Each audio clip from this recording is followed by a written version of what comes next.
Lectura del Santo Evangelio según San Juan.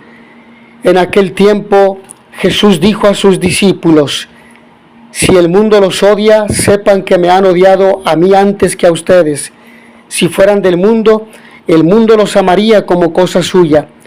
Pero el mundo los odia porque no son del mundo, pues al elegirlos, yo los he separado del mundo. Acuérdense de lo que les dije: el siervo no es superior a su señor. Si a mí me han perseguido, también a ustedes los perseguirán.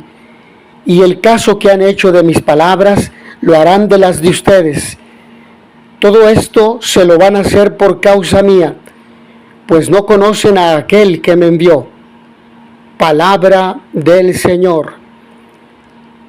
El mundo los odia porque no son del mundo, pues no conocen a aquel que me envió.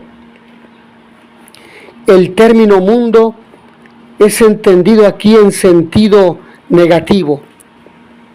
Se trata del conjunto de todo y de todos los que se oponen a Dios y a su enviado Jesucristo. Todo lo que está en contra del Evangelio, todo lo que está en contra de los derechos humanos, de la verdad, de la justicia, del amor, de la paz, del reino de Dios.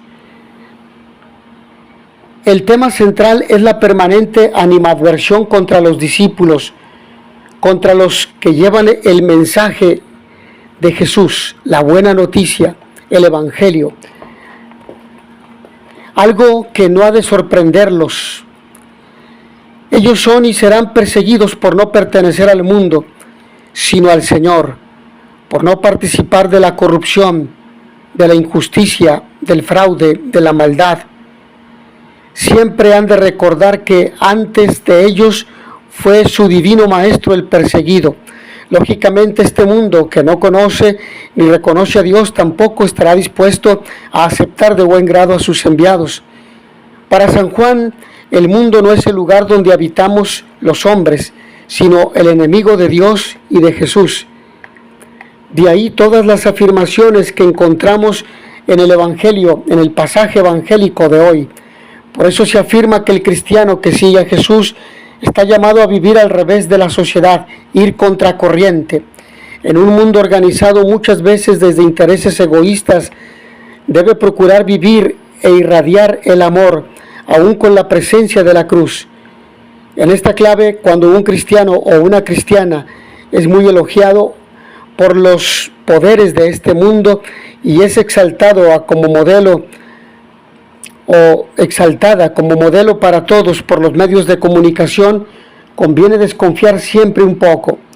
Si ustedes fueran del mundo, el mundo los amaría como cosa suya, pero como no son del mundo, fue la elección de Jesús los que los separó, y basándonos en esa elección o vocación gratuita de Jesús, tenemos la fuerza para soportar la persecución y la calumnia, las mentiras, las difamaciones, y podremos tener la alegría en medio de las dificultades.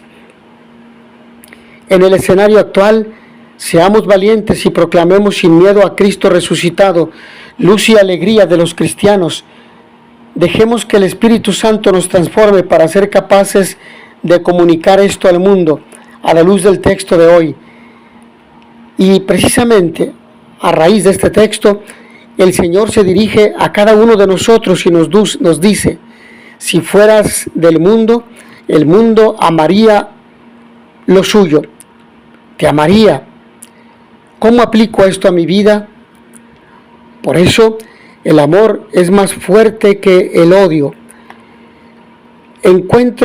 Podemos encontrar una tensión en los textos entre el ven y ayúdanos de la primera lectura y el Evangelio de hoy. Por eso el mundo los odia, versículo 19b.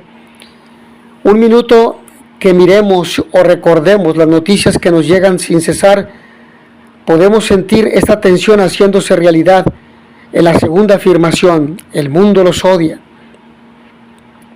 El cristiano que sigue a Jesús está llamado a vivir al revés de la sociedad mundo, en una sociedad organizada desde intereses egoístas absolutos y de poder, Quien procure vivir e irradiar el amor será crucificado, es decir, será rechazado, será difamado, perseguido, calumniado.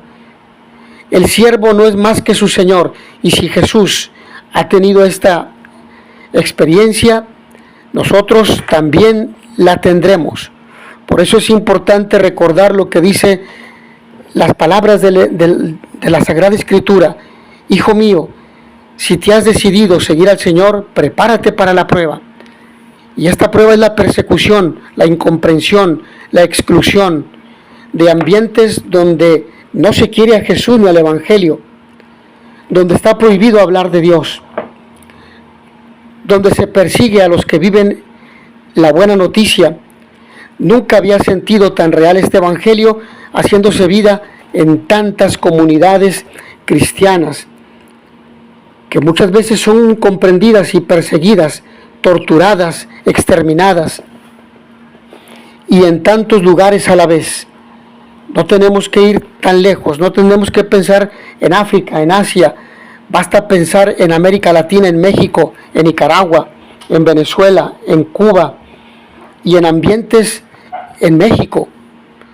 Simplemente por confesar y permanecer en la fe de un Cristo resucitado. Esta tensión también se da en el día a día de nuestra existencia cristiana. ¿Cuántas veces hemos sentido las llamadas, los gritos de la realidad?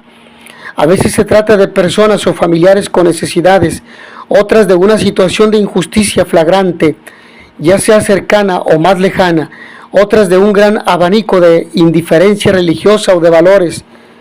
Cuando no blindamos nuestro corazón a la realidad, oímos muchas voces y sobre todo escuchamos en muchas ocasiones la voz que Pablo oyó.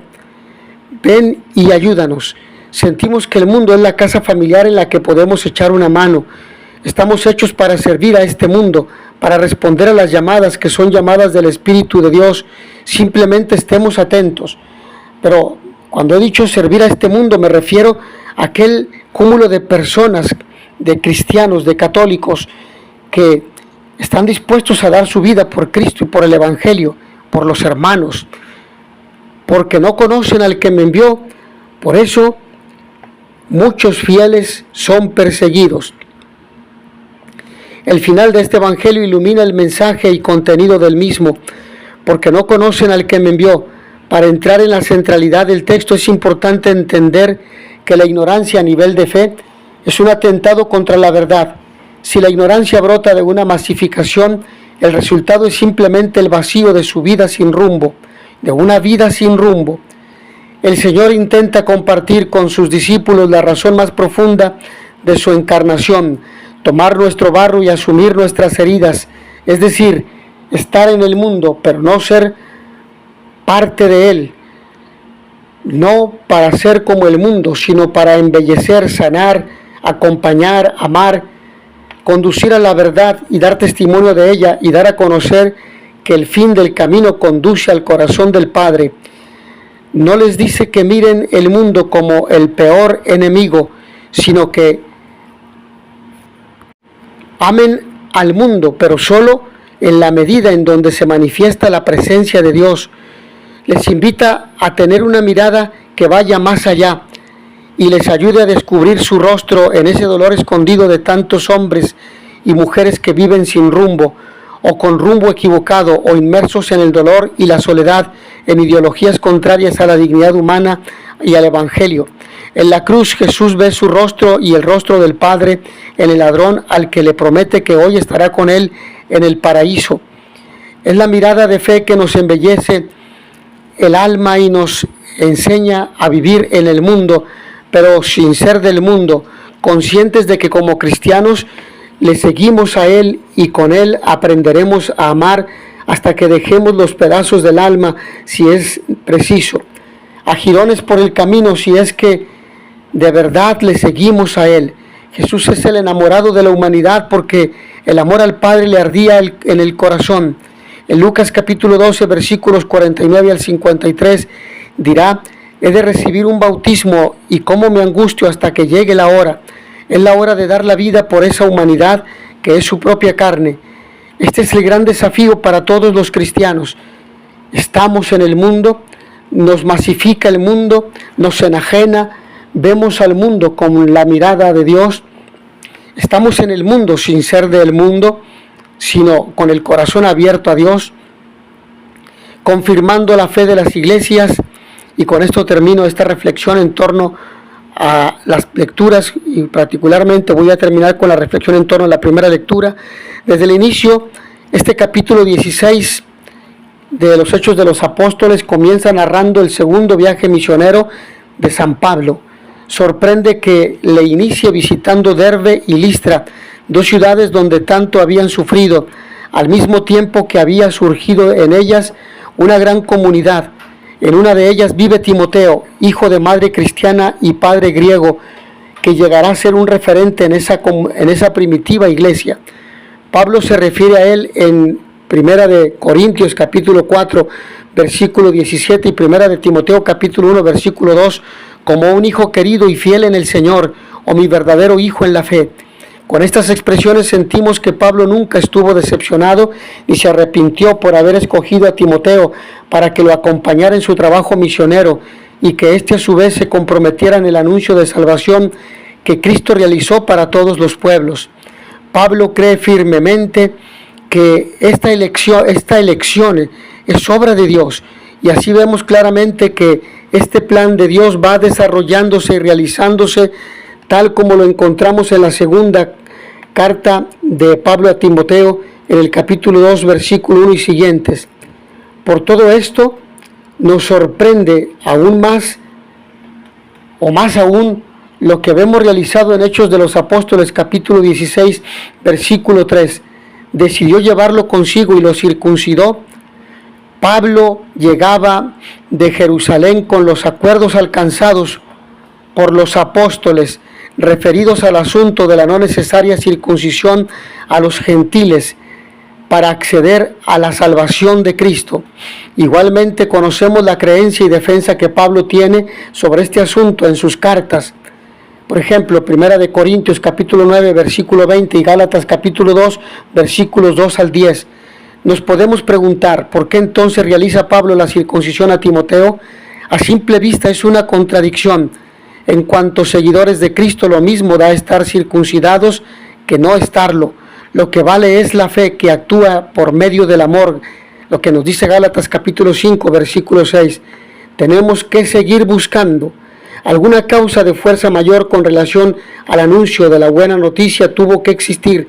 Lucas lo expresa en Hechos de los Apóstoles capítulo 16, versículo 3b. Y algún comentarista lo señala así: la circuncisión de Timoteo no tenía nada que ver con su salvación, sino con su nacionalidad como judío.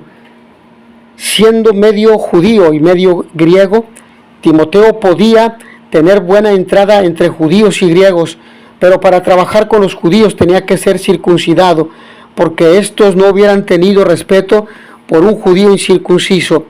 Por lo tanto, aunque no era necesaria la circuncisión para la salvación de Timoteo, la incircuncisión hubiera sido un tropiezo para él entre los judíos. Gran sabiduría la de Pablo, confirmar en la fe a sus hermanos y que la salvación pueda ser acogida por todos y por todas. Pasa a Macedonia, ven en nuestra ayuda. Por ello, siguiendo la lectura, nos encontramos repetidamente mencionar la acción del Espíritu. Todo el libro de Hechos de los Apóstoles nos va revelando la personalidad del Espíritu Santo. Él no es simplemente una fuerza, como pueden decir los materialistas o la nueva era, New Age, sino una persona que habla, enseña, prohíbe, acompaña, etc. Es la tercera persona de la Santísima Trinidad. Qué docilidad y satisfacción poder llegar a vivir cada día con esta experiencia de fe.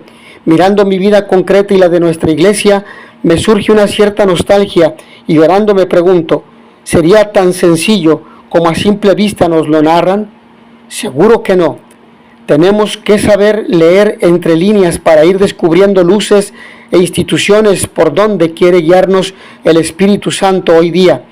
La visión que tuvo Pablo cambió el rumbo de su evangelización. En ella descubrió la manifestación de la voluntad de Dios y, como dice el texto, procuramos pasar rápidamente a Macedonia, persuadidos de que Dios nos llamaba a anunciar la buena noticia. ¡Qué alegría queda cuando respondemos con una prontitud así! Y qué vacío cuando nos reservamos para nosotros mismos. Mis hermanos, que a todos ustedes el Señor vi benedica e vi dia la pace, in notizia veritatis proficere, Pax et bonum.